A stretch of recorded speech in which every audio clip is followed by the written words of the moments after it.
Ġimma qabel il-miliet l-ogħla awtoritajiet tal-pajjiż skambjaw l-awguri tagħhom għal dan iż-żmien ta' festi. Fil-Palazz tal-Gran Mastru fil-Belt Valletta, il-Prim Ministru Roberta Bela flimkien ma' martu Lidja u bintom Giorgia May iltaqgħu mal-President ta' Malta George Vella u martu, is-Sinjura Miriam Vella. Jakkumpanjaw lil Dr. Bela kien hemm membri mill-Kabinett tal-Ministri flimkien mal-Wib tal-Gvern. Wara fil-Palazz tal-Arċisqof fil-Belt il-familja Abela iltaqgħu mal-Arċisqof ta' Malta, Monsinjur Charles Scicluna. Preżenti kien hemm ukoll l-Isqof Awżiljarju Joseph Gallia Kurmi. F'diskors li għamel l-Arċisqof Scicluna qal kif din il-ġimgħa huwa ltaqa' mal-Papa u qallu kif huwa jixtieq ħafna iżur lil Malta.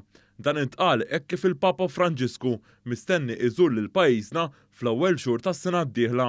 Monsinjur Scicluna irringrazzja lill-Prim Ministru hekk kif il-Gvern għen waqt il-mumenti diffiċli tal-pandemija.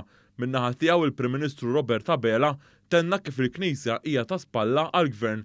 Dr. Bela semma il-proġett taċ-ċentru terapeutiku f'Talibwar li ġie inawgurat ix-xahar li għadda li se jgħin żgħażagħ li qed jiġġieldu l-vizzju ta' droga għal kif dan il-proġett juri r-ruħ soċjali tal-pajjiż.